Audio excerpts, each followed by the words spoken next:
The story starts with Takeru Kamishiro forcing himself through the same tiresome commute, heading toward the same hopeless job, trapped in the monotony of his colorless, empty life. People always claimed that routine was the key to happiness, but buried inside him was a restless piece that craved something more, something different, like anyone would. One night, as his eyes fix on a strange broadcast flickering across his television screen, the world around him shifts, and in an instant, he's pulled into a place far beyond anything he could have imagined. Then a mysterious man appears before him, claiming to be the overseer of the entire solar system. Kamishiro stares in bafflement and asks if that makes him some sort of alien. The figure shakes his head, saying he's closer to a deity, then shows Kamishiro a planet known as Medius. No matter what is tried, Medius fails to prosper, and its civilizations rise and collapse over and over again. The cycle of failure has lasted too long, and the man has decided on a radical approach. He's gonna hit the planet with just one single drop of water, because even that tiny amount can stir up massive waves that flip the world upside down. And to Kamishiro's shock, he has been chosen to become that drop of water. Kamishiro is overwhelmed by the weight of this duty, but the deity calmly explains that he's no longer alive anyway. If he refuses, his soul will simply fade into nothingness. But to sweeten the choice, the deity offers him abilities and any powers he desires. He starts by granting Kamishiro magic and an endless supply of mana, but then he stops and asks what else Kamishiro wants for himself. At once, Kamishiro's fear turns to excitement. Grinning, he declares that he wants a cute harem to join him on this journey. To his delight, the deity assures him that he'll meet them eventually, then continues stacking on more perks. He enhances Kamishiro's search skills, allows him to earn money by selling harvested materials, and gives him a special bag that can hold everything he gathers. He also grants him universal language comprehension, along with resistances to strengthen his defense. Before long, Kamishiro's form begins to fade, and his transfer is about to begin. The deity pauses, wondering aloud if he might have overloaded Kamishiro with too many blessings, but it's too late to undo them. Still, unease flickers across his face when he glimpses the partner Kamishiro is destined to meet, so he questions whether it will truly be alright. Kamishiro panics at his words, but there's no time left for answers, and the deity only tells him that everything will be fine just before Kamishiro vanishes. A second later, Kamishiro opens his eyes in a brand new world, now inside a brand new body. He has no real clue what the hell he's meant to do, so he heads off to find a spot where people are. Before long, he comes across a village, but quickly realizes he won't be able to buy food without any cash. That's when he remembers the deity had boosted his search ability so he could track down materials to sell. Kamishiro tries activating the search magic, but nothing happens, leaving him disappointed. After a second thought, he realizes he was pronouncing it wrong because the moment he says it correctly, glowing symbols appear all around him. These markings highlight where materials are located, and when he says the word scan, more detailed information shows up. Thrilled with how useful the ability is, Kamishiro feels lucky when the very first item he picks up turns out to be ranked B. He then spends more time collecting everything that pops up under the ability, but most of them end up being junk. Almost all are marked as E rank, though one strange shiny rock catches his attention. It looks valuable because of how polished and bright it seems, only to reveal itself as an ant's poop. He's baffled why it gets ranked as a C, but still satisfied, since he learns the things he can sell are sorted by different marks, and his search skill points them out easily. With his bag now stuffed full, Kamishiro rushes off to the village, eager to see how much cash he can make. At the gate, the guard assumes he's a knight because of how ridiculously tall he is, but Kamishiro quickly explains he's just a material gatherer. The guard, who introduces himself as Marlowe, says that kind of work is rare, and though the village doesn't have a shop specialized for materials, they do have a general store. So our boy heads straight there, and when he shows the shopkeeper the poop, the man's eyes practically sparkle. He identifies it as droppings from a hammer anteater and is absurdly impressed by its perfect shape and rich color. Praising Kamishiro for finding such a fine specimen, he offers him 5 gold coins for it. Kamishiro has no idea what that's worth, so the shop owner explains, a single night in the inn costs 500 raves, and 1 gold coin equals 1,000 raves. Kamishiro quickly calculates in his head and realizes the man is about to pay him the equivalent of 50,000 yen for literal crap. When Kamishiro accepts, the shopkeeper gets overly excited and even rubs the damn thing on his cheek like it's treasure, making Kamishiro stand there in disbelief that someone is cherishing a freaking ant poop. Kamishiro then lays out the rest of his haul, and the shopkeeper stares in disbelief that Kamishiro managed to gather everything on his own. He questions why someone would bring such valuable loot to a backwater shop, but Kamishiro casually replies that he just likes wandering around while collecting whatever he can find. Impressed by his talent, the man decides to ask a favor. He explains there's a vein of mithril hidden in the nearby mountains, and he wants Kamishiro to retrieve it. Kamishiro lives for adventure, so he agrees. The man then counts out 360,000 raves for the lot. Doing the math nearly knocks Kamishiro out cold, because that's about 3.6 million yen. But before letting him go, the merchant warns him that there are monsters in the mountains, but he's confident Kamishiro can handle himself. But before heading up there, Kamishiro spends the night at an inn where a young girl brings him a simple bowl of water. The cost is 30 raves, and Kamishiro is baffled when she explains it's for washing himself. Naturally, he'd prefer a bath, but he nearly loses it when she tells him there are no baths here at all. Sorcerers sometimes offer cleaning spells, but the town doesn't have any. Hearing the word magic sparks an idea in Kamishiro's head, so he pays for the water and sends the girl away. Once alone, he experiments with a few chants, and the moment he says clean, the spell activates. And in an instant, he feels fresher than he ever has in his entire life. That's when he realizes he can cast basically any spell as long as he figures out the right word for it. On the road to the mountain, Kamishiro begins to get used to his new skills, and he's startled when he suddenly sees a spade symbol appear for the first time. Excited, he goes to check it out, only to be horrified when it leads him to a skeleton. His ability even reveals the person's name, their rank, and details of their past, and what stands out most is a family amulet lying beside the remains. His magic shows that it was handmade by the man's mother, and when Kamishiro reads the letter tucked inside, his chest tightens. It's a heartfelt note from the man's sister begging him not to overwork himself. Feeling he can't just walk away, Kamishiro carefully buries the skeleton before moving on to another area. There he creates a protective barrier, tosses several herbs he picked earlier into a bowl, adds seasoning, and finishes it off with some meat. When he takes a sip of the stew, Kamishiro is blown away by how good it tastes. Laughing to himself, he declares that getting thrown into another world might just be the best thing that has ever happened to him. Soon, Kamishiro arrives at the Forest of Ancient Dragons, a deadly region crawling with dangerous creatures. Kamishiro then casts a light spell to illuminate the symbols around him, but he notices there's no aura anywhere. He doesn't even spot a single animal, and he wonders if maybe it's because he reeks so badly. Kamishiro just rolls with it since it means nothing will jump him, and he exhales in relief when the edge of the forest comes into view. Unluckily, it also happens to be the end of the ground under him, and Kamishiro plunges straight off a cliff. He frantically blurts out every magic word he can think of, but none of them do shit. Float does nothing, levitate is useless, but when he finally yells fly, the spell activates. Kamishiro lands safely below and cheers when he sees ore symbols glowing all around. He immediately starts gathering whatever he can, but he still doesn't turn up any mithril ore. Eventually, he spots a faint mark deep inside the mountain wall, so Kamishiro says blaze and hurls a fireball to blast it open. It works flawlessly, revealing mithril at last, though not in large amounts. The cave then begins rumbling, threatening to collapse, but Kamishiro stubbornly presses deeper. He eventually discovers a chamber with water so pure it leaves him stunned, and the scan reveals it as SSS-Rank, making it the most precious resource he's seen yet. And the description says the water holds the magical essence of an ancient dragon, meaning a dragon must be living here.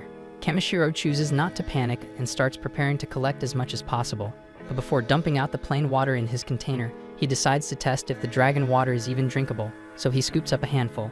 At that moment, a massive dragon bursts out of the pool, and he's pissed that Kamishiro hasn't acknowledged his presence. Kamishiro freezes in shock, while the dragon is equally shocked that Kamishiro managed to endure his oppressive aura. Panicking, Kamishiro quickly kneels on the ground and apologizes for barging into the dragon's home, and the beast respects his courage.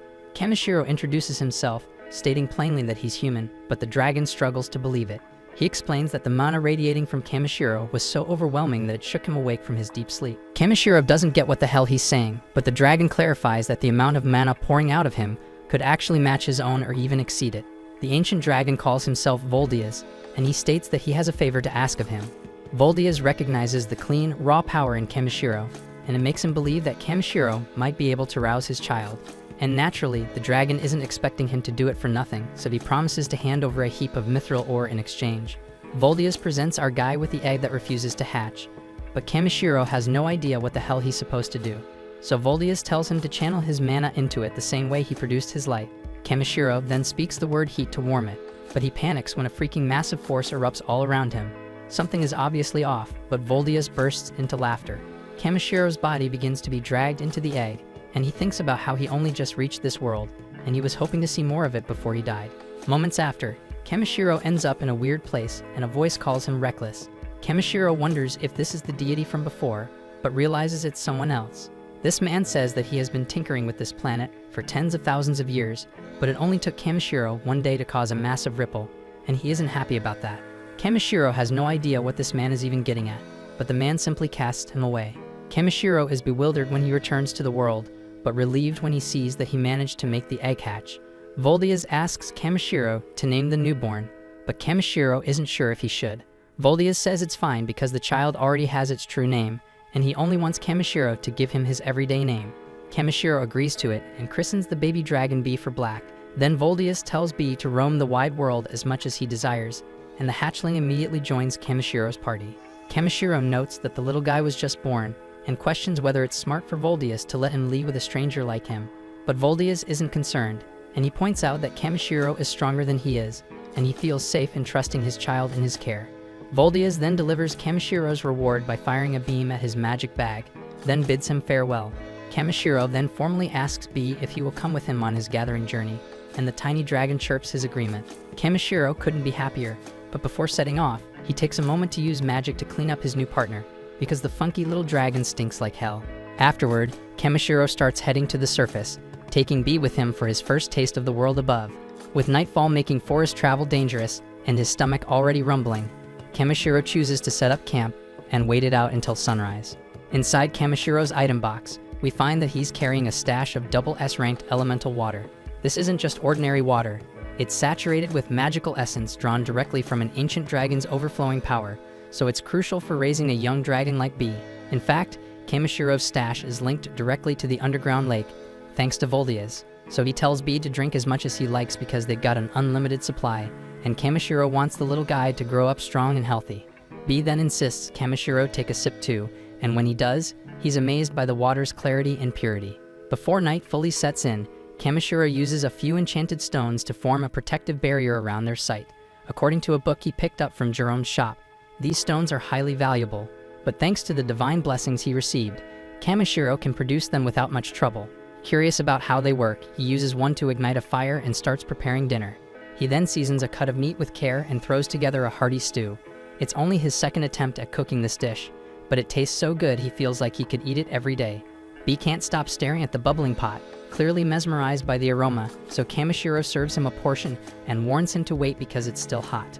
But the impatient hatchling dives right in and ends up burning his tongue.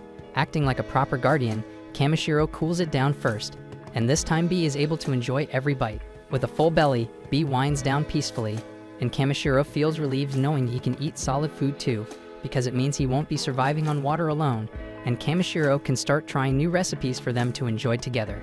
Kamishiro then wonders if Bee misses his father, but Bee responds by gently hugging him. Kamishiro gets the message that it doesn't matter where they are, as long as they're together. The little dragon's affection is enough to make anyone melt, and Kamishiro finds it hard to believe that something so small is classified as a B-rank threat. And that's not even mentioning Bee's wild skills and stats. Still, Kimishiro's not too focused on that because what matters is that Bee is still a child, and children need direction and care. Switching into full parent mode, Kamishiro gently reminds Bee that even if he's stronger, that doesn't give him a free pass to act recklessly. He also mentions that Voldias would definitely be upset if anything happened to him, but Bee is already fast asleep. The following day, Kamishiro climbs his way back up the cliff he originally fell from and arrives at the same forest as before. This time, however, the place looks far less eerie than it did last night, leaving him puzzled over what might have changed while they slept. He shrugs it off, figuring it must be one of those strange enchanted forests, and makes his way back inside. Now seems like the perfect moment to do a little resource hunting, so Kamishiro reminds himself to look for materials around rank C, activating his detection skill. He scans the area and sees glowing symbols appear above several items nearby, and he collects plenty of intriguing materials. Right then, Bee suddenly rushes over behind him, visibly shaken. Kamishiro triggers his scan again, but this time he tunes the ability toward locating hostile creatures. This exposes at least 7 foes in the vicinity, which is vastly different from the last time he was in the forest, when there were none. Back then, Kamishiro figured his stench had been keeping things away, so now he assumes the scent must have faded. But regardless, they're in danger, and Kamishiro decides that clearing out monsters won't be a bad thing. It'll be good training, and there's always the chance they drop something useful. Right then, things escalate as a massive rock falcon swoops in from behind. It's listed as a C-ranked beast, but Kamishiro doesn't feel even slightly intimidated, and it actually looks pretty adorable compared to the nightmare that was Voldia's. His ability shows a readout on the bird, and apparently its meat is incredibly fatty and sweet.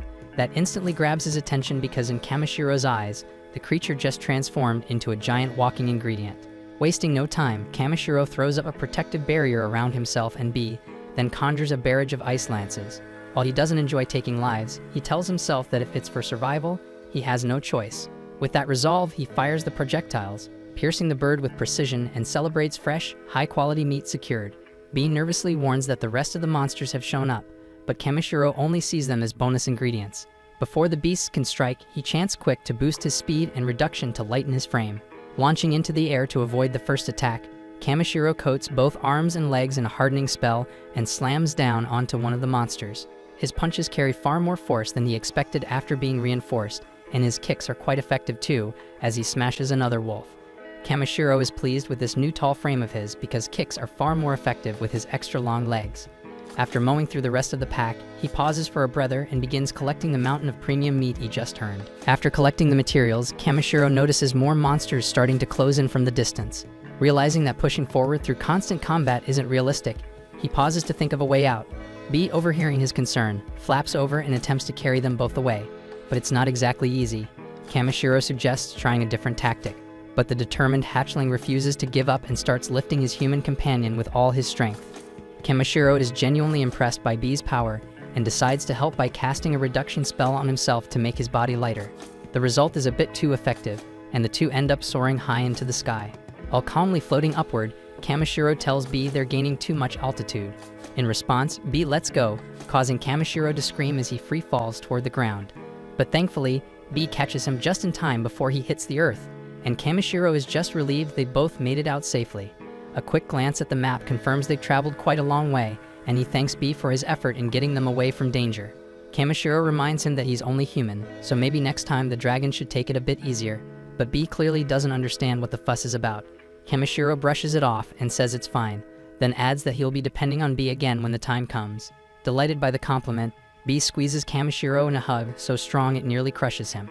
As they continue walking, Kamishiro comments that the village is still several days away. Bee, however, seems far more interested in a stick Kamishiro has in his hand.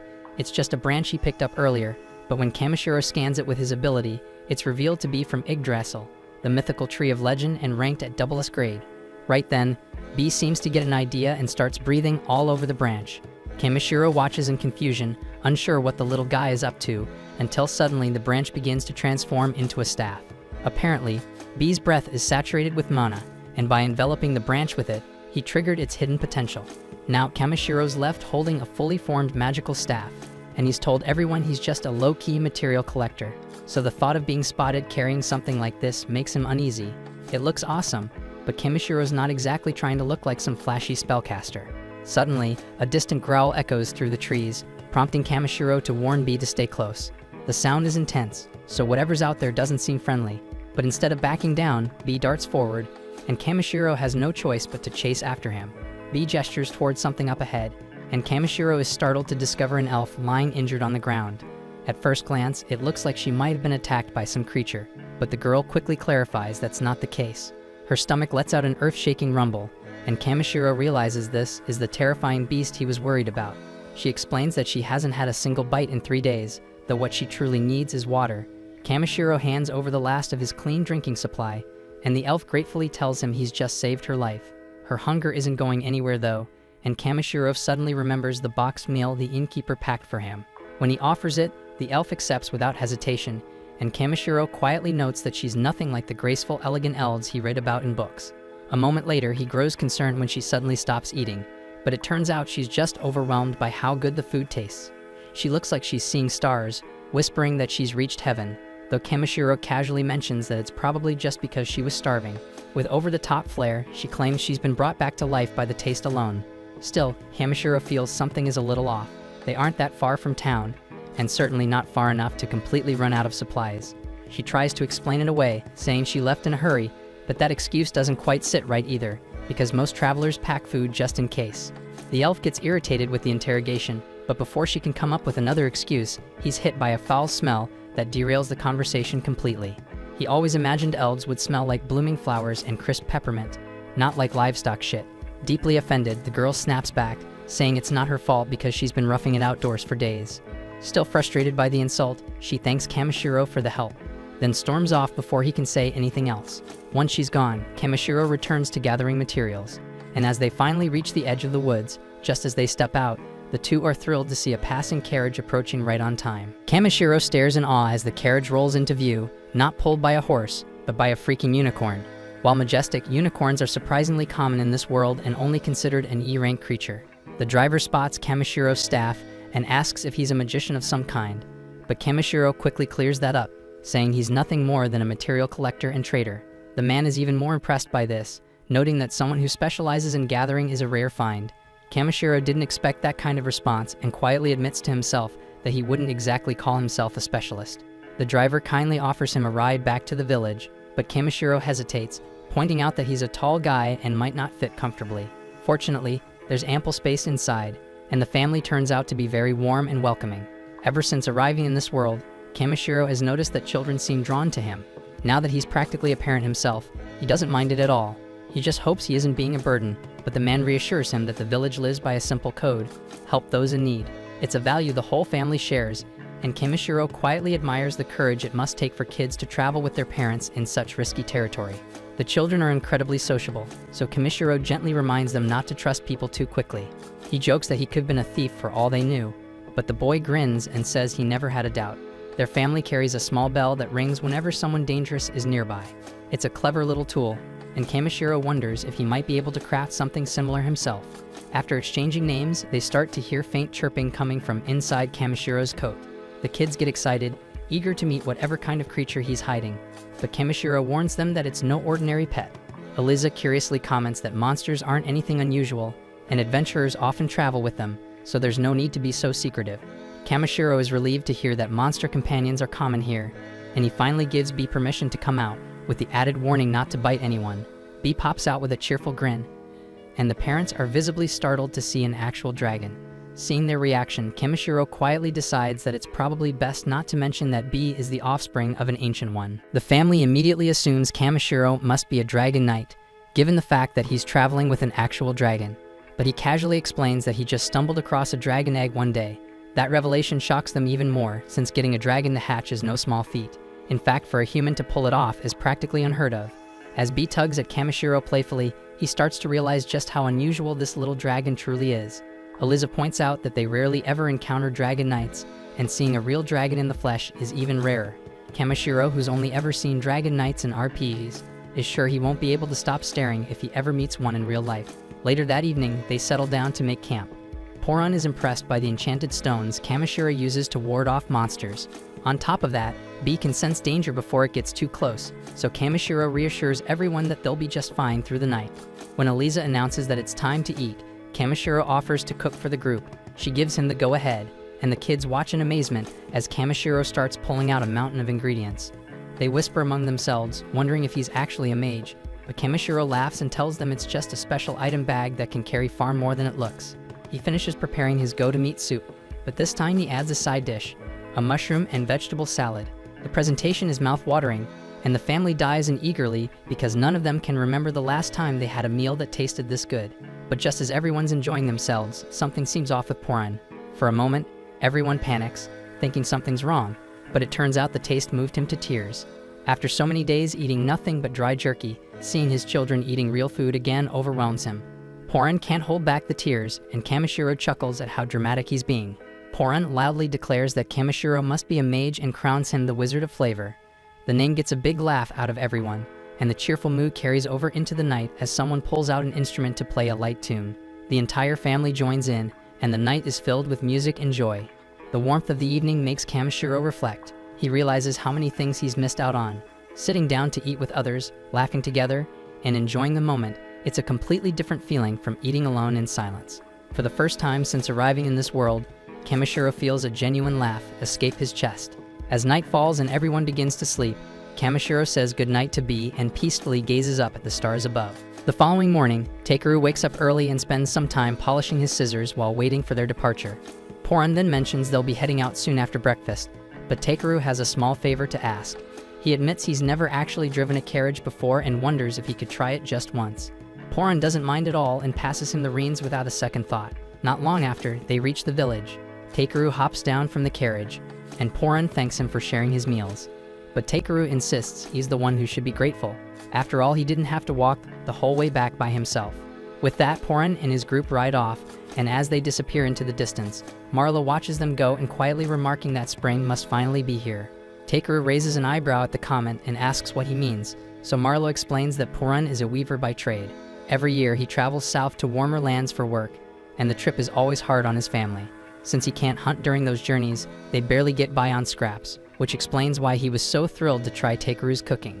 Realizing what Purun goes through, Takeru starts to feel lucky because his ability to collect ingredients and materials has made things much easier for him. Later that day, Takeru visits Jerome's shop to hand over the materials he had been tasked with collecting. As a small experiment, he quietly slips one piece of magic-infused mithril ore, the kind he picked up from the dragon's lair, into the batch of regular mithril, just to see how Jerome reacts. The shopkeeper takes his time, carefully inspecting every piece.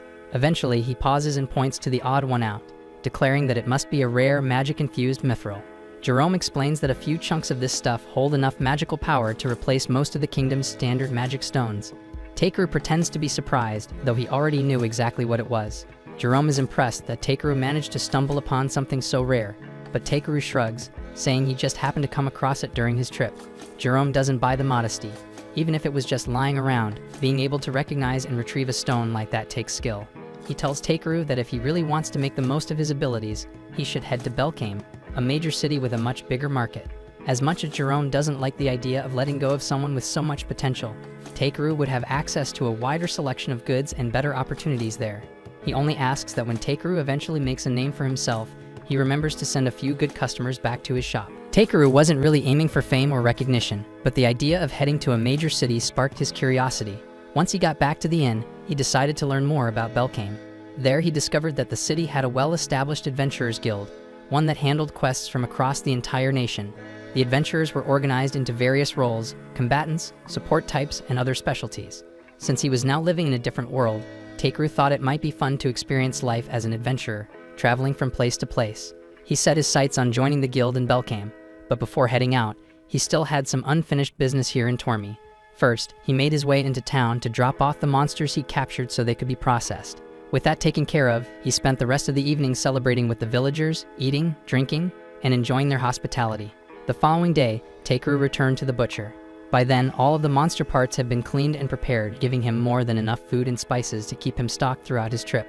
The woman behind the counter said the village would feel a little emptier without him, and that a lot of locals had been hoping he might stick around longer.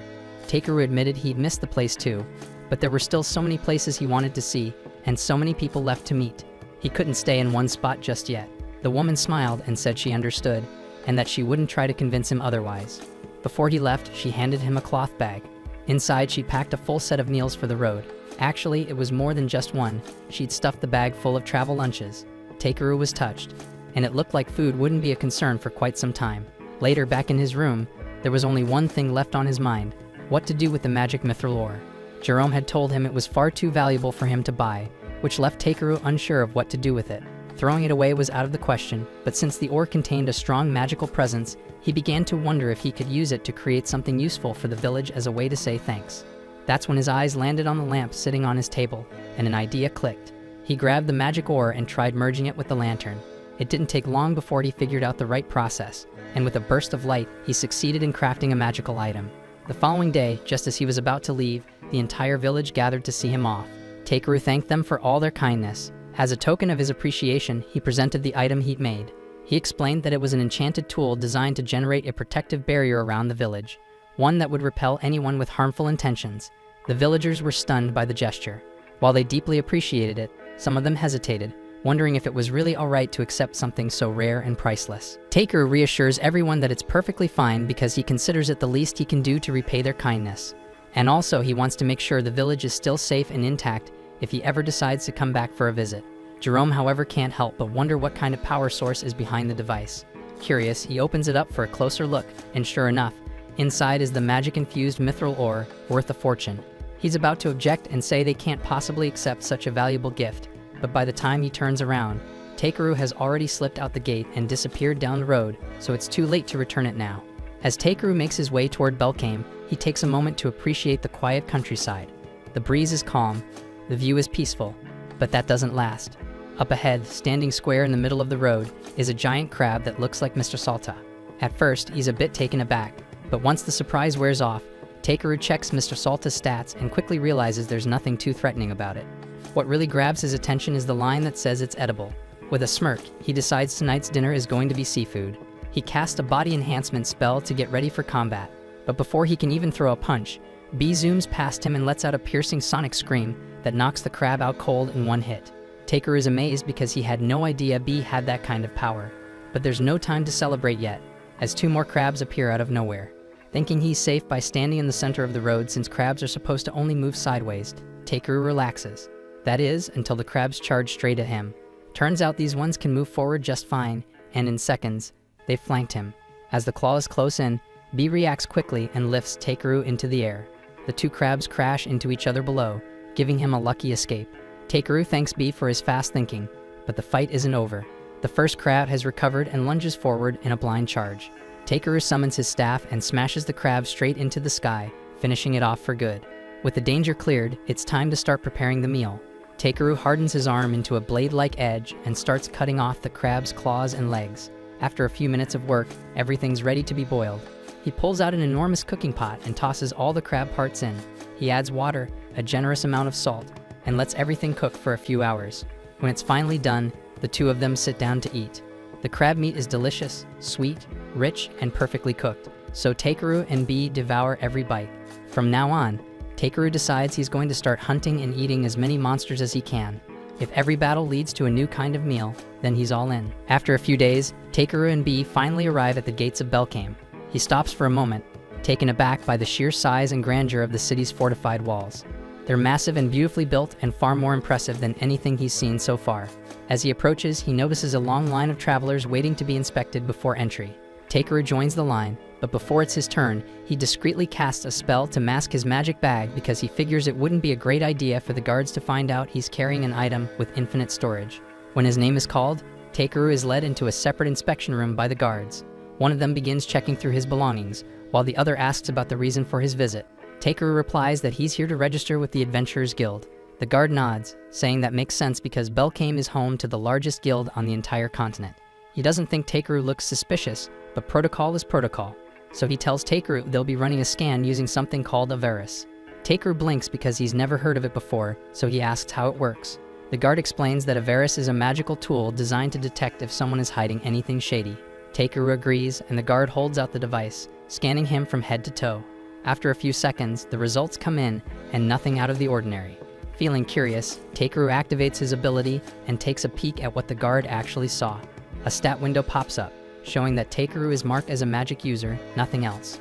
That's a relief because none of the powerful skills or blessings he got from the deity showed up, which means his secrets are still safe. The guards give him the all clear, but just before letting him go, one of them stops him with another question. It's not a serious issue, but he's curious why Takeru's stat window shows a blessing of the dragon's tag. Takeru calmly explains that it's probably because of his pet. He calls B out, and the tiny dragon emerges, and both guards are stunned by how adorable she is. Fortunately, there are no regulations against pet dragons in Belkame, so they give him permission to enter the city with her.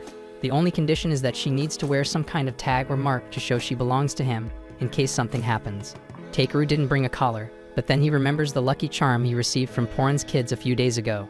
He pulls it from his bag and carefully ties it around B's tail, and the guard nods in approval that it'll work.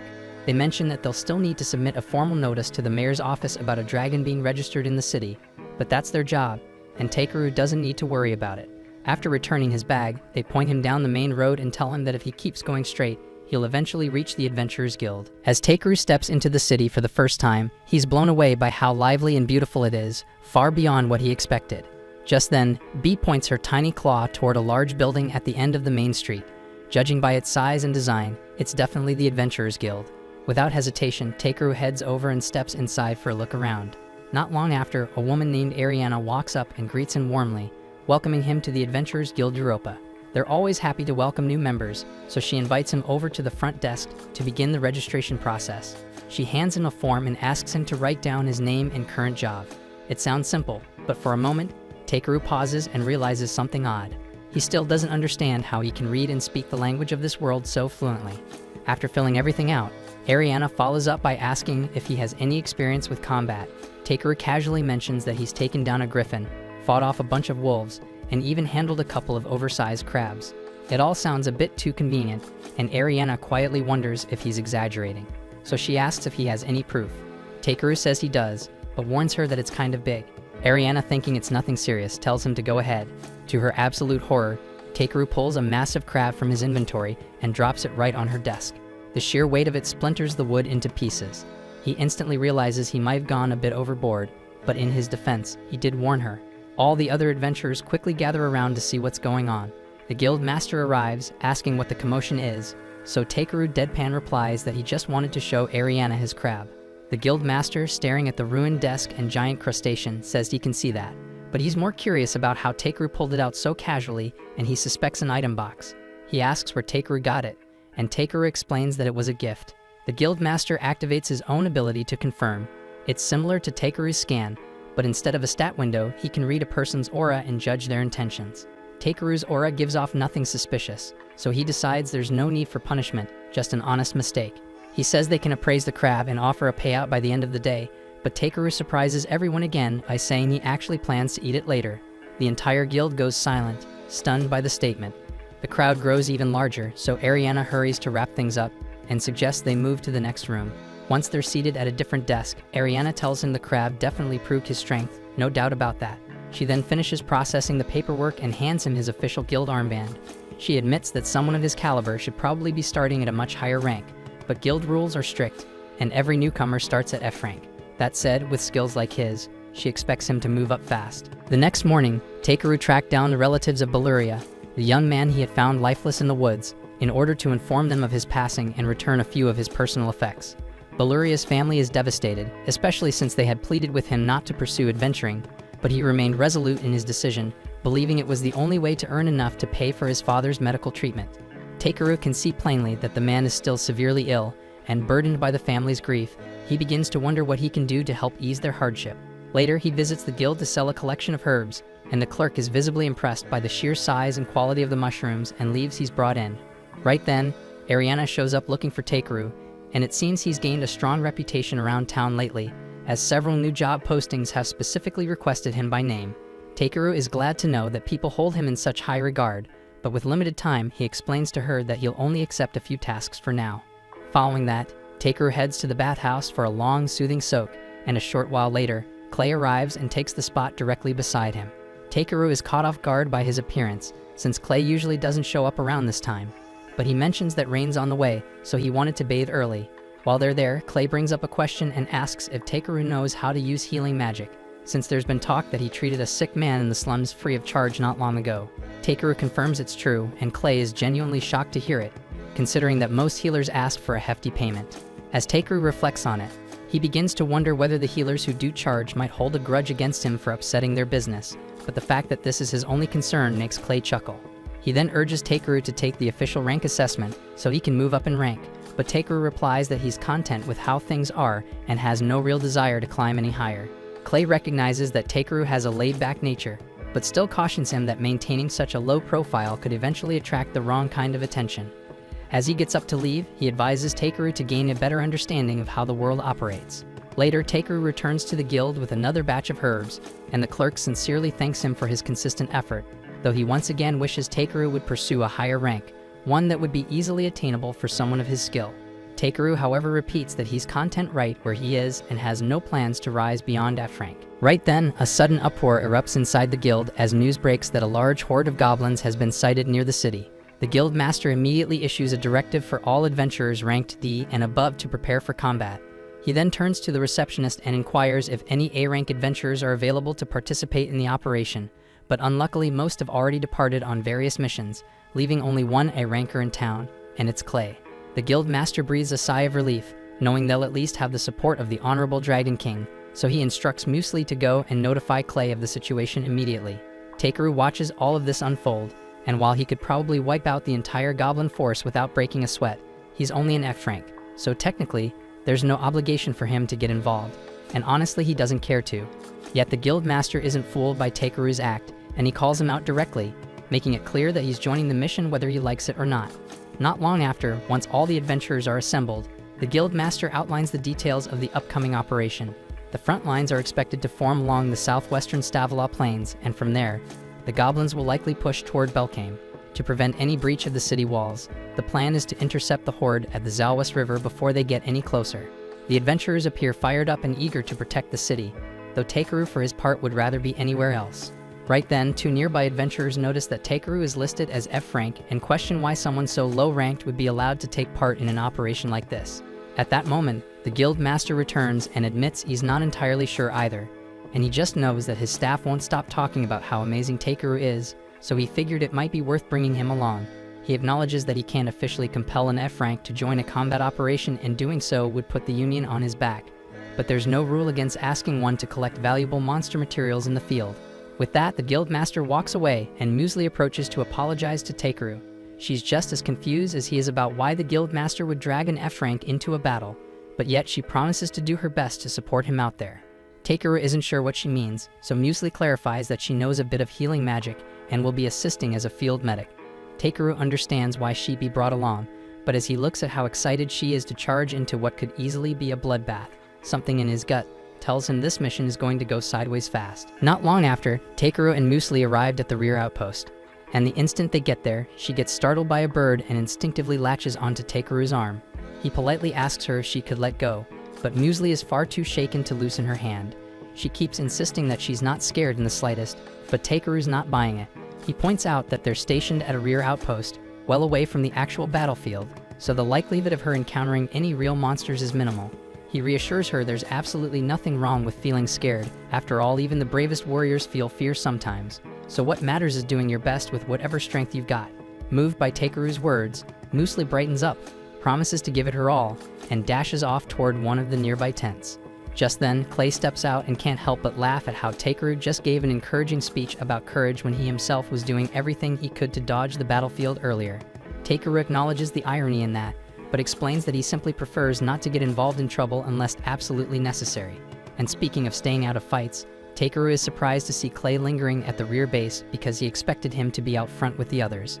Clay admits that some old wounds have started acting up, and his body isn't holding up the way it used to. Takeru asks if he's referring to the scars he noticed on his back at the bathhouse. Clay tenses up for a second, expecting Takeru to judge him for carrying such disgraceful marks, but Takeru seems unfazed. Clay explains that scars on a warrior's back are seen as a stain on one's pride, and they suggest you were injured while fleeing from a fight. But Takeru doesn't view it that way, and he can tell those wounds were earned protecting someone, and the fact that he was badly injured yet still survived is something to be proud of, not ashamed of. Right then, a deep rumble echoes in the distance, the unmistakable sound of hundreds of footsteps drawing near. Clay immediately realizes that the guild master's frontline defenses must have been compromised and that the enemy is closing in fast, so he grabs a spear and tells Takeru he's heading out to intercept them. And even though his old injuries are flaring up again, Clay firmly declares that he'll defend Takeru no matter what, even if it costs him everything. Takeru tries to stop him, insisting it's not necessary, but Clay is already charging into battle. Takeru then glances over at the tent and spots Muesli in the middle of healing a wounded adventurer. Watching her push through her fear and continue helping others, even with the threat of the enemy closing in, makes him feel guilty for trying to take the easy way out. Right then and there, he resolves to do everything in his power to ensure everyone makes it home alive. He casts a protective barrier around the outpost to shield Muesli and the other healers from harm, and then heads out toward the front lines to face the goblins himself. Out on the battlefield, the adventurers are doing everything they can to hold the goblin forces back. But at this pace, it's only a matter of time before the goblins break through and invade the city. Suddenly, Takeru charges onto the field and punches one of the goblins with such force that it gets launched straight into a big rock. It honestly unsettles Takeru to be fighting against humanoid creatures, but he doesn't have time to dwell on the morality of it, so he calls on B to handle the rest. B takes to the skies and unleashes a lightning spell, frying every goblin in the area in one powerful blast. With the threat neutralized for now, Takeru rushes over to check on the others and asks what happened. Diego explains that their formation had been holding strong at first, but the situation turned the moment a high-ranking goblin surgeon appeared. From there, everything started falling apart, but luckily Clay arrived just in time and managed to drive the goblin surgeon away. But in the chaos that followed, the group became separated from him, and now they have no idea where he is, or if he's even still alive. Takeru immediately goes off to look for Clay, and near the edge of the forest, we finally find him, but barely standing and locked in a desperate fight against a swarm of goblins. Clay manages to take out a few using his spear, but the pain from his old injuries is flaring up badly, and it eventually brings him to his knees. The goblins seize the opening and rush him from behind. But before they can strike, Takeru arrives just in time and electrocutes them on the spot, saving Clay's life. Clay is stunned to see Takeru and yells at him to leave, insisting that it's far too dangerous to be here. But Takeru quickly points out that Clay is the one suffering from a serious injury and shouldn't be pushing himself this hard. Right then, the two hear the ominous footsteps of the goblin sergeant drawing near. It suddenly charges at them, but both manage to leap aside just in time. Retreating would be the safest option, but there's no way they'll outrun the goblin sergeant now. Despite the intense pain coursing through him, Clay plants his feet and takes a battle stance. He says he'll hold the goblin off long enough for Takeru to escape, because no matter what, he refuses to let his friend die out here. Takeru is genuinely moved by Clay's determination, so he suddenly asks if those scars on his back carry any emotional significance. Clay thinks it's a strange question to ask in the middle of a battle, but replies that the scars only serve as a painful reminder of his past failures, so he hates them with every fiber of his being. Takeru takes that as a sign that he wouldn't mind if they were erased, and before Clay has the chance to ask what he means, Takeru pulls out a vial of Voldia's enchanted water and splashes it onto him. He then casts full-body healing magic over Clay, intending to erase the scars completely. However, it ends up triggering an unexpected side effect, because while the scars do disappear, it also causes Clay to evolve, turning his body pitch black. Neither of them has a clue what just happened. Clay is stunned by the transformation, but the pain from his old wounds has vanished, and he suddenly feels stronger far beyond what he thought possible. Driven by adrenaline and curiosity, he charges at the goblins to test his new strength. And within seconds, he annihilates the entire enemy horde effortlessly, without even breaking a sweat. At night, Clay visits Takeru's room, and he's reverted back to his usual appearance, but he can still feel a powerful energy simmering inside him. He demands to know what exactly Takeru did to him earlier, so Takeru casually explains that he used some ancient dragon magic water as a catalyst and followed it up with healing magic. Clay stares at him baffled, and asks how in the world he even knows an ancient dragon. Takeru reveals that Voldius is actually B's father, so technically, B is an ancient dragon too. Clay sits down, overwhelmed by what he's just heard.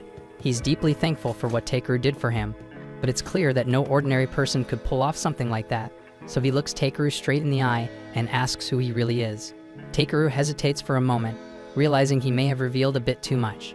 But then again, no one ever told him he had to keep it secret, and Clay's someone he trusts. So he decides to be honest and tells Clay that he's not from this world. Clay freezes, unsure if Takeru's being serious or joking. Takeru sits him down and walks him through the entire story, his reincarnation, his journey, and everything in between.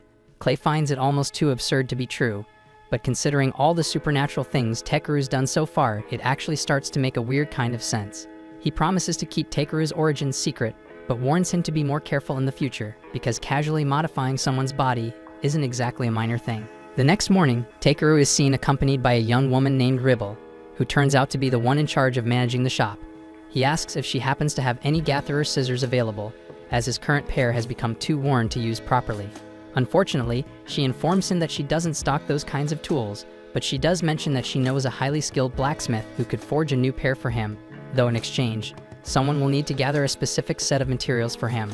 Takeru expresses interest in hearing the job details, so Ribble starts guiding him toward her boss's workshop.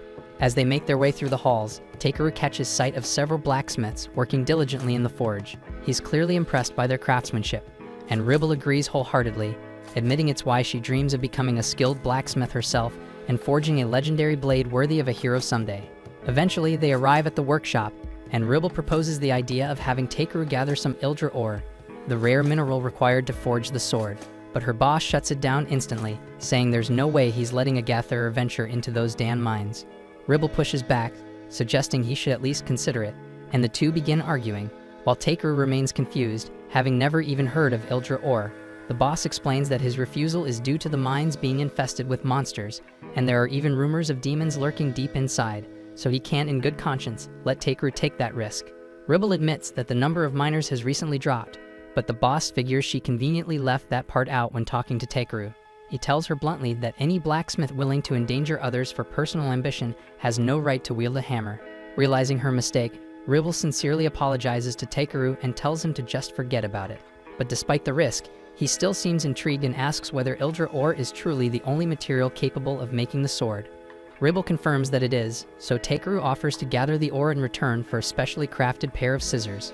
The boss turns to him and asks if he even paid attention when they mentioned the monster threat, but Takeru calmly replies that he's capable of handling anything down there, so they shouldn't worry. To prove it, he pulls out one of the crab claws he's kept with him, a beast even B-rank adventurers would hesitate to face.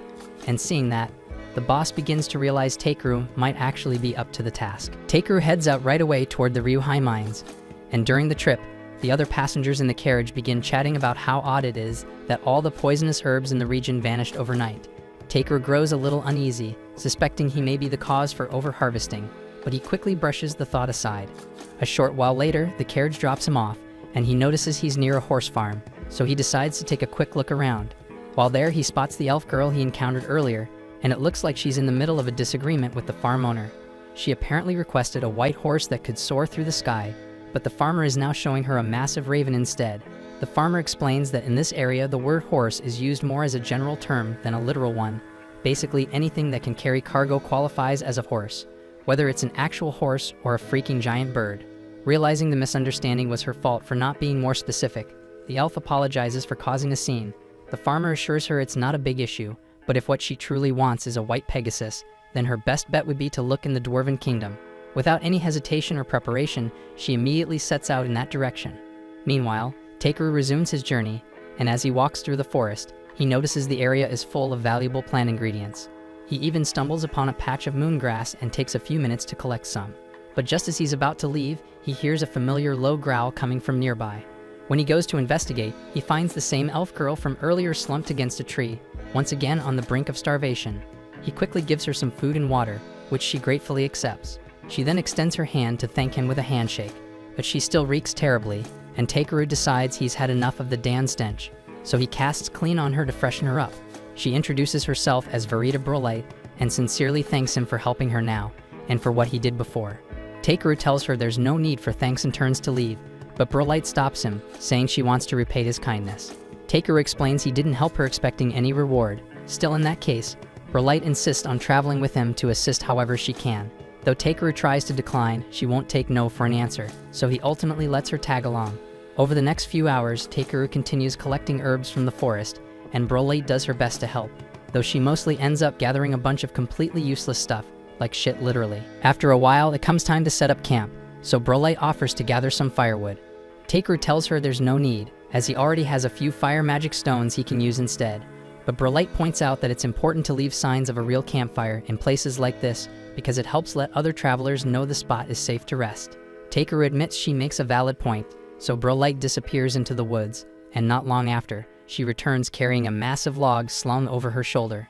Takeru tells her they can't exactly burn something that large for firewood, but Brolite simply replies that she's not finished yet. Without hesitation, she tosses the log into the air, draws her blades, and slices it into dozens of smaller pieces in a single swift motion. Takeru is genuinely impressed, not just by her technique, but also by the fact that her weapons are A rank, which is a first for him to see up close. Later that night, Takeru prepares a pot of soup, and the moment Brolite tastes it, she's completely stunned because she's never had anything so delicious before. As they enjoy their meal, she asks if he's heading to the Dwarf Kingdom too, so Takeru replies that he's on a mission to gather Ildra ore from the Ryuhai mines located there. And as for Brolite, she explains that she's on a quest to find a white Pegasus because it's her sister's biggest wish to see one, and she's determined to make that happen. That being said, she's just enjoyed another delicious dinner thanks to him, which means her debt has grown even more, and she insists she must repay him. So Takeru asks if he can hire her as a bodyguard, since there's still a lot about adventuring he's unfamiliar with.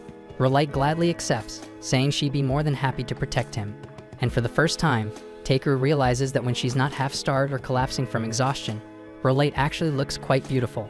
Unfortunately, he doesn't get much sleep that night because both Bee and Brolite snore incredibly loudly, making it nearly impossible to rest. The next morning, they continue on their journey until they spot the Dwarven Kingdom just across the river. Once they arrive, they head straight to a nearby tavern to enjoy some of the local cuisine. They're served a dish of roasted meat wrapped in jupes, a Dwarven specialty. Takeru tries it and instantly falls in love with the taste, and Brolite agrees it's just as good as her friend described. Curious, Takeru asks what kind of friend she's referring to, and she explains that it was a lizardman she once knew. He laughs, saying what a coincidence that is because he also knows a lizardman, and coincidentally he has been sitting right behind them this entire time. Takeru is caught off guard to see Clay here, and Clay immediately asks why Takeru left town without giving him any prior notice. Takeru proceeds to explain the entire situation, And although Clay understands, he points out that Takeru's current rank is still too low to officially take on a task like gathering Ilra ore from the mines, meaning he won't be able to submit it to the guild for proper evaluation. He then asks if Takeru is at least getting a decent reward for his efforts, and Takeru replies that Grusis has agreed to craft a high-quality pair of scissors for him in return for the ores.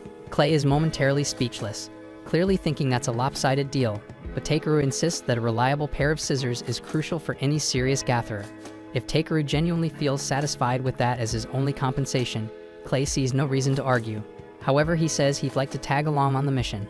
He was already planning to head into the city to get his spear repaired anyway, so he suggests Takeru just consider it a slight detour. But before Takeru has the chance to turn him down, Berlin unexpectedly chimes in, suggesting Clay take on the role of Takeru's bodyguard as well. So it seems like Takeru is now stuck with their company whether he likes it or not. The following day, they make their way to the gates of Vashral, and they're met with a lengthy line outside, so it looks like they'll be waiting quite a bit to get in. That is until Takeru notices Clay speaking with the guards nearby, and a few minutes later, they're waved past the crowd and granted direct entry, thanks to Clay's reputation. Once they're inside the city, one of the guards pulls Clay aside to deliver a message. The king is requesting an audience with him. This completely surprises Takeru because he had no idea Clay was on a first-name basis with the ruler of the Dwarf Kingdom. Clay brushes it off, saying the story is kind of long, but the guard interrupts and says it's actually pretty straightforward. Apparently, Clay once saved them from the Thunder King Zengum, and ever since, he's been celebrated across the kingdom as a hero. Clay, however, insists he didn't actually do much. The dwarves are master craftsmen when it comes to forging weapons, but unfortunately, they weren't able to wield them effectively to defend themselves, which left them vulnerable to being enslaved by a demon. Then one day, Clay just happened to be passing through, and as soon as the demon saw him, it turned and fled without a fight. That moment alone was enough for the dwarves to declare him their savior.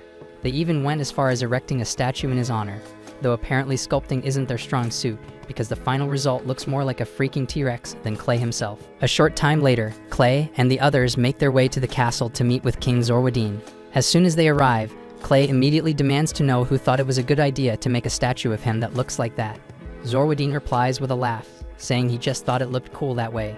Takeru quickly picks up on the fact that Clay and Zorwadin seem to have a close relationship, but he needs to cut into their banter because there's something important he has to deliver to the king, a letter of introduction from Grusis, essentially requesting permission for Takeru to enter the mines. The king says that under normal circumstances he wouldn't have an issue with it, but a few months ago, the mine became infested with an alarming number of demons, so he's concerned for Takeru's safety.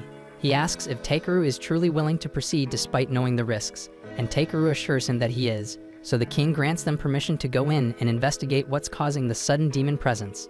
Clay acknowledges the assignment without hesitation, but Takeru is left stunned, since tracking down demons wasn't exactly part of the plan. Eventually, they arrive at the mine entrance, where the head receptionist from the local guild unlocks the gate to let them through. Takeru casts a light spell to brighten the tunnel ahead, but from what he can see, there aren't many ores around this area, so he asks the guide if they can head in a bit deeper. The guide agrees, but suddenly B senses a threat approaching. Takeru quickly activates his scan ability and detects that they're under attack by two massive spiders. Clay immediately steps in and drives his spear straight through the first spider's mouth, while Takeru uses magic to immobilize the second one, buying enough time for Brolight to rush in and carve it apart. And with the immediate threat dealt with, the group presses on. As they continue further into the mine, the magical pressure grows stronger, and Takeru starts to spot faint traces of Ildra ore embedded in the rock walls. Unfortunately, the samples are too small to be of any real use.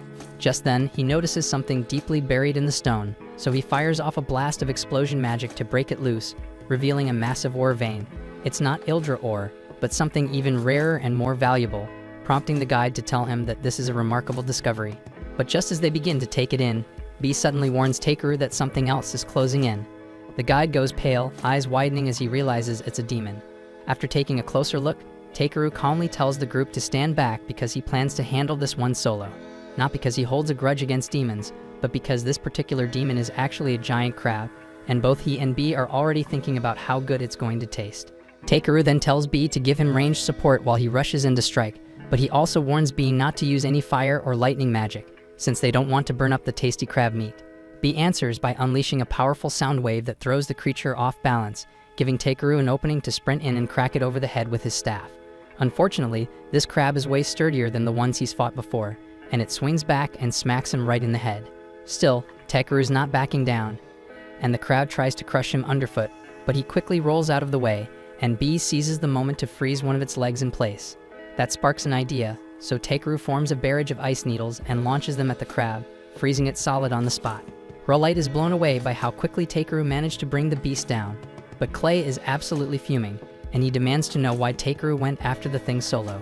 Takeru admits he might have gotten a little ahead of himself, and says he didn't want Clay or Brolite stepping in because if they used their nasty weapons, it might have ruined the meat. Clay is stunned that Takeru actually intends to eat the monster. Still, he sets that aside and reminds Takeru that he's here as his bodyguard, which means it's his job to fight and protect him no matter what. He urges Takeru to start relying on his teammates more often, and even though Takeru had no real trouble dealing with the crab on his own, he acknowledges Clay's point and offers a sincere apology, promising to count on him more in the future. Clay is happy to hear it, and says that if Takeru plans on eating the crab, they'd better get started dragging it out of there. Sometime later, Takeru and the others have moved the crab's body and are now busy mining. They've already cleared out the visible gems, but Takeru thinks there's a decent shot they might uncover a bigger ore vein if they keep digging. The guide accompanying them is beyond grateful, because Takeru didn't just take out the demon that had been terrorizing the mines, he also helped discover a fresh supply of valuable resources, and the guide has no idea how they'll ever repay him. Eventually, Takeru and his group return to the castle to meet with the king, and Zambo takes the lead in reporting their success. The king listens in amazement as Zambo goes over Takeru's achievements, and as proof of the story, Zambo encourages Takeru to show him the crab monster he caught. Takeru checks to make sure he really wants to see it, and once the king nods, he opens his item box and sets the massive crab down right in front of him. The king is stunned by the sheer size of the monster and tells Takeru he definitely deserves a reward for handling it so well. So Takeru asks if he can keep the crab's body as his reward. The king finds the request a little odd, but he has no objections and happily agrees. After some time, Takeru and the others exit the castle, and both he and B are practically drooling at the thought of the mouth-watering crab feast waiting for them. And above all that, its sturdy shell will make an excellent base material for the pair of scissors Takeru requested earlier, so overall the trip ended up being a big win for him. And things get even better the following morning, when the king has a white Pegasus prepared as a gift for Brolite, since he heard she'd been searching for one. The king also had Clay's spear reforged and upgraded, and he's clearly satisfied with the result. Brolite announces that she needs to head home, as the Pegasus is technically a gift to her sister, and she expresses her heartfelt thanks to Takeru for everything he's done. He tries to brush it off and tells her it was nothing, but she insists that she'll find a way to repay him, even if it takes her a lifetime. Afterwards, Takeru and Clay return to the guild, and Ariana greets them the moment they step through the door. She's relieved to see Takeru back safely, but she's caught off guard when she notices Clay with him, so she immediately asks if the two of them have formed a party. Takeru is about to explain that they just ran into each other by chance, but before he can say a word, Clay cuts in and confidently declares that they have indeed formed a party.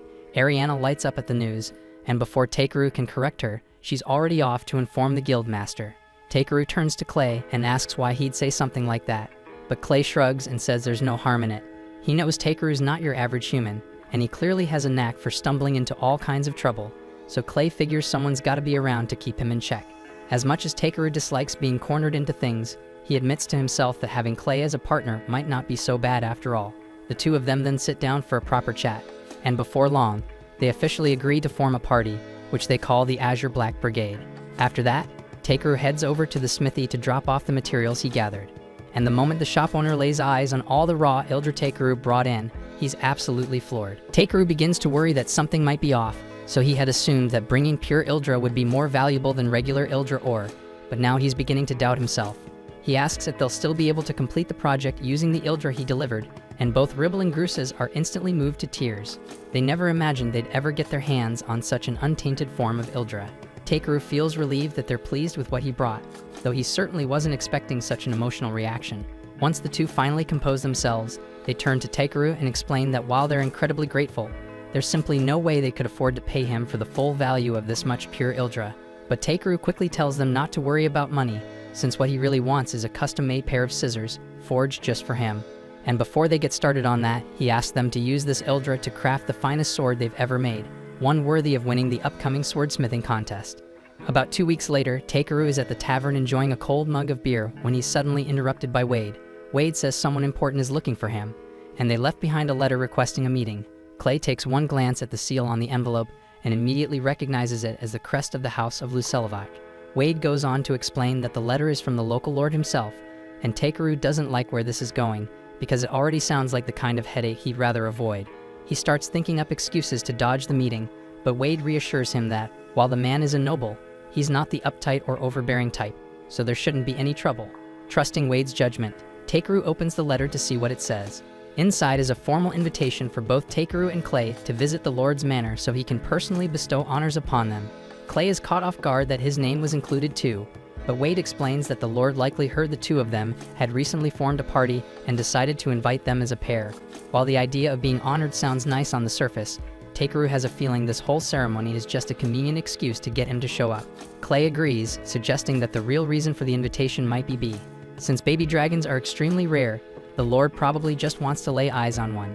That idea sets Takeru on edge, and he doesn't want to risk someone trying to take B away from him. But Wade assures him that the Lord wouldn't pull anything like that. And more importantly, he doesn't even have the authority to claim someone's pet. Takeru's still a bit uneasy, but after thinking it over, he decides to go, so he and Clay hop into the noble's carriage and head toward the manor for the meeting. As they head toward the manor, Takeru starts to notice that a lot of people are staring, but Clay tells him that's perfectly normal. After all, it's not every day someone gets summoned to the Lord's estate. Takeru asks why that is, and Clay explains that if the Lord chooses to back you, your entire career as an adventurer can shift dramatically for the better, so it's something almost every adventurer dreams about. Once they arrive, Takeru is struck by how massive and elegant the manor is. At the front entrance, they're greeted by Raymond, the head butler of the estate. He politely welcomes them and leads them inside, right past the grand foyer. Takeru spots a line of maids waiting to greet them, and he's genuinely impressed by how polished and coordinated everything seems. As they approach the staircase, a man walks by, but rather than acknowledging their presence, he throws them a dismissive glance and carries on like they're invisible. Takeru brushes it off because he's not easily rattled by rude behavior. But just a moment later, a young girl suddenly darts down the stairs and starts demanding that he hand over B, saying she wants him for herself. Takeru coolly replies that there's no chance of that happening, and the girl looks stunned, like no one's ever told her no before. She begins lecturing him about how dragons are noble creatures and that, as such, only someone like her should be allowed to own one, but she's clearly reciting something she was told to memorize. While she's rambling, Takeru opens her status window and sees that her name is Tiaris, the Lord's daughter. She doesn't strike him as a bad kid, so he kneels down and gently asks her why she believes she deserves B in the first place. Tiaris becomes slightly flustered and admits that Bernard told her all adventurers are beneath nobles, and that if you give them an order, they have no choice but to follow. That explains a lot, and it's clear Bernard has been filling her head with nonsense. But Takeru doesn't have a clue who that guy is. For now, he calmly tells Tiaris that B isn't just a pet, he's part of his family, and there's nothing in the world that would convince him to give him up. When Tiaris hears him say that, something clicks. She finally understands that asking Takeru to give away B is like someone demanding she give up her own family, and she knows she could never do something like that. Curious, Takeru asks why she wanted a dragon so badly in the first place. Tiaris quietly explains that she hoped to show one to her mother, because it's one of her mother's deepest wishes, but just thinking about it fills her with sadness. At that moment, a man approaches, notices the gloomy look on Tiaris's face, and gently asks her what's the matter, baby girl. Tiaris turns toward him and calls him daddy, so Takeru quickly realizes this must be the Lord, and he's honestly taken by surprise, since he'd been imagining some bald, chubby old guy instead. The man gives his name as Belmonent, and once they sit down together for tea with Takeru and Clay, he offers an apology for his daughter's earlier rude attitude. Takeru waves it off and says it's no big deal, and Clay then asks Belmonent why he called them there, so the Lord explains that it concerns his wife Mulateria. He continues, explaining that his wife has been confined to bed for the past 6 months, and that he recently heard stories about Takeru curing a weak, near-death man in a single night, so he began to hope that Takeru might be able to help her using that same power. Takeru knows his magic is potent enough to fix most illnesses, but the last time he pushed it that far, Clay ended up evolving, so he's nervous about what might happen if he uses it on Mulateria. Belmonent goes on, saying that the reason Tiaris wanted Takeru's dragon is that in a few days she has to return to her academy in the royal capital, and she thought that if she left a cute little creature beside her mother, it might cheer her up. She might get carried away sometimes, but at heart she's a kind girl, and this whole story brings both Clay and B to tears, so Takeru finally agrees to help, even though he's still scared it might cause problems for him later. Belmonent is thrilled when he hears that Takeru is willing to help, so he escorts him to his wife's room and tells her that he has brought someone who might be able to heal her. First, Takeru uses his scan on her, and when he checks the status window, he realizes her condition is even worse than he imagined. Her status is basically a long list of life-threatening problems. For example, she's suffering from severe cataracts, anemia, kidney poisoning, liver poisoning, and that's only the start. It's honestly a miracle she's even still alive, but he's confident he can cure most of those conditions. Yet there's something in her status called Iver poisoning, and he's never encountered it before, so he's not sure if his magic can deal with that shit. Even so, he won't know for sure until he tries, so he asked Belmonent if he's willing to entrust his wife's life to him, and both the Lord and Muleteria quietly agree to place their full faith in Takeru's hands. Clay questions if Takeru is thinking of using the same healing technique he used on him before, but Takeru says he can't because it puts way too much strain on the body, and with Muleteria's condition as fragile as it is, there's no way she'd survive that kind of stress, so this time he's going with a different method. But before that, there's something else he needs to take care of, and it's the heavy, suffocating feel of this room. And since every window is sealed shut to protect Muleteria's light-sensitive eyes, that's the first thing he needs to address, so he gently places his hand over her face and starts casting healing magic. Still, he has to be extremely careful because too much power all at once could end up harming her, so he keeps the flow slow and controlled. Once he's finished, he softly asks Muleteria to open her eyes slowly, and as she blinks them open, her expression freezes in disbelief because she can see again. Takeru is relieved, and that means the room doesn't need to stay dark anymore, so he pulls out his staff and uses clean magic to clear away the dust, then opens the windows wide, letting warm sunlight flood in. For the first time in ages, Muleteria can bask in the sun without pain searing her eyes, and it's all thanks to Takeru.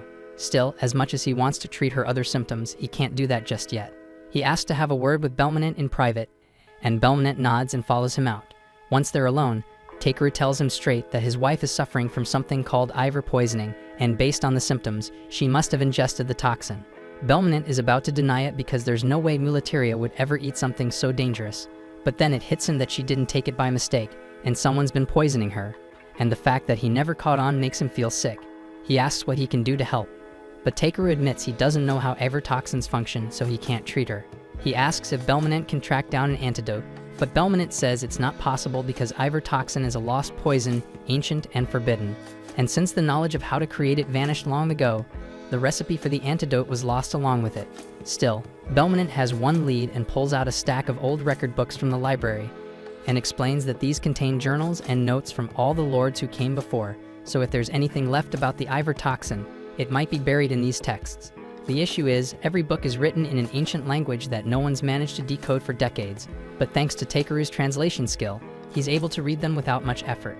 The real challenge now is time, since there are far too many volumes to read one by one, and he wishes there were some way to search them by keywords, because it would make things a hell of a lot faster. Right then, he gets a clever idea to tweak his search skill and try using it to locate a book that might have info on the Iver poison. Technically, if the skill is that adaptable, he probably could just used it to locate the Iver poison directly, but that thought hadn't crossed his mind until now.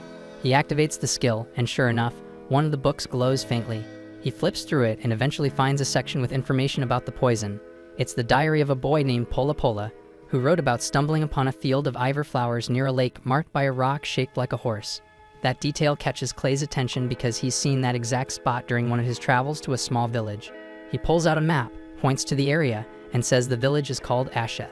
Belmonent notes that Asheth is located in the Venone region, which lies outside the borders of Lusilvach territory, so that means getting there would take at least 5 days of travel. Takeru hears that and doesn't hesitate and says that he's leaving right away. While the horses are being prepared, Bernard watches from a castle window, a bitter expression clouding his face. Meanwhile, Takeru stands near one of the castle walls, carefully placing a few magic crystals on the ground. Belmonent walks up and asks what he's doing, and Takeru explains that he's just setting up a safeguard, just in case someone decides to target Muleteria while he's away. At that moment, Tiaris comes running over to speak with Takeru, and she wants to apologize for how she acted earlier.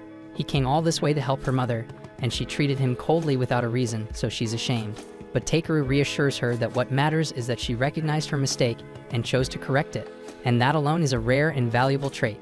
The ability to admit you might be wrong is a sign of real growth, and it means she's already on the path to a meaningful life. He asks her to always think things through before acting in the future, and she promises she won't make the same mistake again. Before he goes, there's one more thing he wants to tell her. He warns Tiaris that while he's gone, someone might try to twist things, say that he's the enemy, or that he's deceiving her. If that happens, he asks her not to give any immediate answers. Instead, she should go straight to her father and talk things through first, and Tiaris promises to remember that. With that, Takeru and Clay set out, and to make the long journey as fast as possible, he casts speed-enhancing magic on the horses. During the following days, Takeru and Clay make their way toward the village of Asheth, but when they finally arrive, they don't find a village, they find a lifeless wasteland. Clay remembers this place as a thriving farming settlement, but now it looks like the land hasn't seen rain in ages. Takeru starts to worry that the lake they're searching for may have already dried up. Clay, however, thinks that's unlikely because lakes don't usually vanish that quickly, but when they finally reach it, they see that while the water hasn't dried up, it definitely isn't normal, and the surface looks cloudy and strange. Takeru inspects it closely and realizes it's been contaminated, and whoever did it didn't do it by accident. Suddenly, the two of them are surrounded by a group of villagers, and they look pale and sick, but they're still ready to defend their home, so they demand to know who Takeru and Clay are and why they've come. Takeru quickly figures out that they're just being protective, so he keeps calm and explains that they're adventurers from Belkane, here on a mission to collect a rare material. The villagers don't look convinced, so they ask for proof, and in response, Clay shows them his A-rank armband. Once they see it, the villagers realize they're telling the truth, so they lower their makeshift weapons. But just as Takeru begins asking if they have any helpful information, one of the boys suddenly collapses. Takeru rushes over to check on him and is shocked at how light the child feels, far too underweight for his age. He turns to the adults and asks if they've been getting enough food lately, but what they tell him is worse than he imagined. The villagers then reveal that close to 10 months ago, their lake water suddenly turned cursed, making it undrinkable. Not long after, the same thing happened to the water in their well, leaving them with no clean water for their people or their crops. But just when things looked hopeless, a merchant named Engachi appeared, and he claimed he could help, but only if they gave him a rare flower that grows near the lake. The exact location of the flower is a village secret, so they couldn't just hand it over. Still, they were desperate, so they made a deal. In return for one flower every month, Engachi would deliver 60 barrels of water. But that amount wasn't nearly enough to drink and grow food at the same time, so for months now, they've been slowly starving. After hearing everything the villagers have told him, it becomes crystal clear to Takeru that Engachi is the one behind this mess, so he tells them flat out that the man is definitely evil. The villagers are stunned because they truly believed Engachi was just trying to help. But Takeru points out that back when he inspected the lake, he found signs that clearly showed the water had been deliberately poisoned, and it's just a little too convenient that Engachi happened to show up right after that happened. Even if that were some wild coincidence, the fact that he's demanding payment in the form of a dangerous toxin is suspicious as hell. The village chief is horrified to realize they've been manipulated all this time, and Takeru's blood is boiling over the damage Engachi has caused. That merchant didn't just poison Mulateria, he damn near wiped out this entire village just to get his hands on the Ivor flower, and he let children starve so he could feed his greed. Takeru swears he won't let Engachi get away with any of this, but before he goes after him, he needs to help the villagers first, so he calls on B and asks him to fly up and use spirit magic. B gets the message, takes to the air, and summons thick rain clouds above the village. Rain begins to fall, giving the villagers the fresh water they've needed for months. But Takeru doesn't stop there. He uses a clean spell to wash off the dirt from their skin, since it's been way too long since they could even bathe. Then with another spell, he uses repair magic to restore all the damaged homes. Takeru also pulls out a massive pot and prepares a proper meal for everyone, something hot and filling after months of barely scraping by. The village chief is overwhelmed with gratitude, and the village kids are especially fond of Takeru now, and they ask if they can show him something cool, a secret hideout they have in the woods. Curious, Takeru goes with them, and they lead him to an old storage house packed with crates of lettuce fruit. He's shocked as there is so much food hidden away while the village is starving, but the kids explain it's way too salty to eat straight, and with no water to rinse or cook it, it's been completely useless to them. Takeru decides to give it a try anyway, and the moment it hits his tongue, his expression shifts. The flavor's intense, but it clicks that this could make for a perfect base for soy sauce. Meanwhile, back at the mansion, a sudden alarm rings through the halls, and the moment Tiaris hears it, she bolts because she knows exactly what that sound means. Before leaving, Takeru placed a special barrier around Mulateria's room, and he said that it would trigger an alarm if anyone approached her with ill intent, which means that someone is trying to kill her mother right now. Once Tiaris reaches her mother's room, she finds Bernard standing by the door, and in that moment, everything clicks. Normally, anyone in this situation wouldn't even wait to hear him out, but Tiaris can't believe Bernard would betray her, so she asks softly but seriously if he really came here to kill her mother. Bernard flat out denies it, but Tiaris reminds him that Takeru's barrier only goes off if it detects malicious intent, which means he had to be planning something dangerous. Bernard tries to gaslight her, claiming she shouldn't believe a word that ignorant adventurer says, accusing Takeru of being nothing more than a greedy con artist, but Tiaris isn't buying it. Her father shows up moments later, and the second he takes in the scene, he knows exactly what's happening. But since Bernard keeps insisting he's innocent, Belmonte decides to give him a fair shot, and he'll put him on trial right here and now. Bernard argues that Takeru must have lied about the barrier's ability to sense hostility, but Belmonte finds that hard to accept, considering how fast Takeru improved Mulatiria's condition. So if Bernard really didn't mean any harm, then he should be able to prove it by drinking the same water he meant to give Mulatiria. That's when Bernard panics because he knows that water is laced with Ivor poison, so the fear written all over his face confirms Belmonte's suspicion. Without hesitation, Belmonte splashes the water in Bernard's face, and Bernard starts screaming, thinking it'll kill him.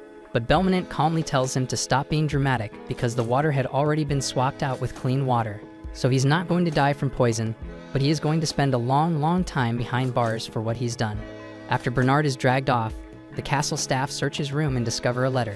Raymond brings it to Belmonte, and whatever it says leaves him visibly shaken. That same night, Ingash shows up at the village expecting to collect another Ivor flower, but the chief is nowhere to be found.